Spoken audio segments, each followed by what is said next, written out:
Welcome back. This is episode 6 of Design, Build, Decoded. All right, so in previous episodes, we went through the design process, and you've seen that we've even made some modifications to the design. And at this point now, we are ready for the selection process. So without further ado, we are going to get into it.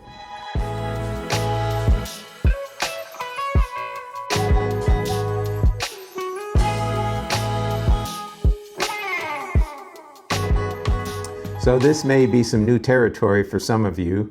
And one of the things that comes up are some questions from our clients. What is the whole selections process?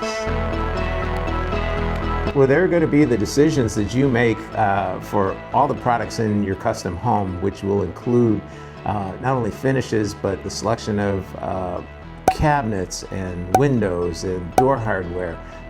Everything that's going to be going into the home, you're going to need to be making those selections. Okay, so another question that comes up, people are still in this whole design mode, and they've already been making decisions on how the floor plan lays out and everything. And we start talking about selections, and they're like, do we really need to make all these selections now? All right, so there's two good reasons that you need to be making selections early on. One of them is that so many of these selections, and I'm talking about the big items like appliances and windows and such, they need to be made because they're really part of the design. So you can't really design a good kitchen unless you know what type of appliances are going in there. The second, and probably somewhat more important, is the budget. We're looking at budgets, and yet we don't know if your appliance allowance is going to be $15,000 or $50,000. So what are the selections that you're going to be making? Well, let me give you a list of some of the things. I mean, the list is so long, but I'm going to go through some of the important ones, and probably in the order of where you need to be making them. Number one is windows and doors. That's going to be super critical as part of the design of the house. Appliances, again, the kitchen design is going to depend on it. Plumbing fixtures. Those are important not only for the size of the fixtures themselves, but also you don't want to be making the decision of a plumbing fixture the day before a plumber shows up to rough in the house. Other items include flooring, wood flooring. There's various types, and tile. That can come a little bit later, but it kind of coordinates with all of the other selections. Let's keep going. There's stairs, stair railings. There's floor finishes, there's cabinet door hardware, there's door hardware, there's window treatments, light fixtures, patio materials, countertops even, and of course with that, backsplash. So, does this seem overwhelming? Believe me, it's just the tip of the iceberg.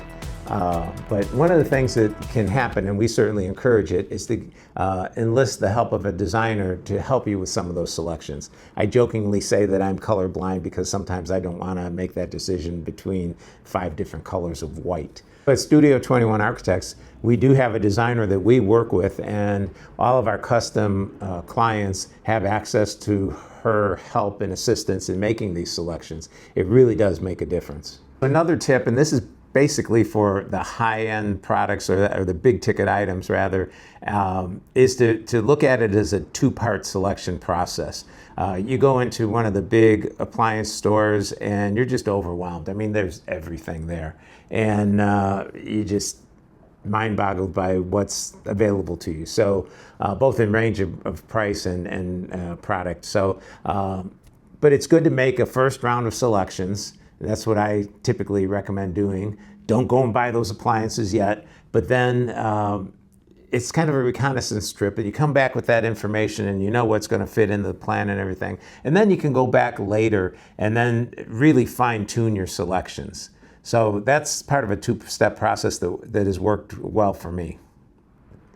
All right, so I hope this gives you some direction in making selections, and you realize that we need to make selections early, and you don't want to be waiting until construction starts before you start making some of these critical decisions. So I hope you've enjoyed this episode of Design, Build, Decoded. It should have been informative, at least. We hope so. And if you subscribe and do the thing, whatever you do to subscribe, go ahead and do that so you're notified when the next episode comes out, which will be all about the budget. And that's pretty scary. So, especially with these inflationary times.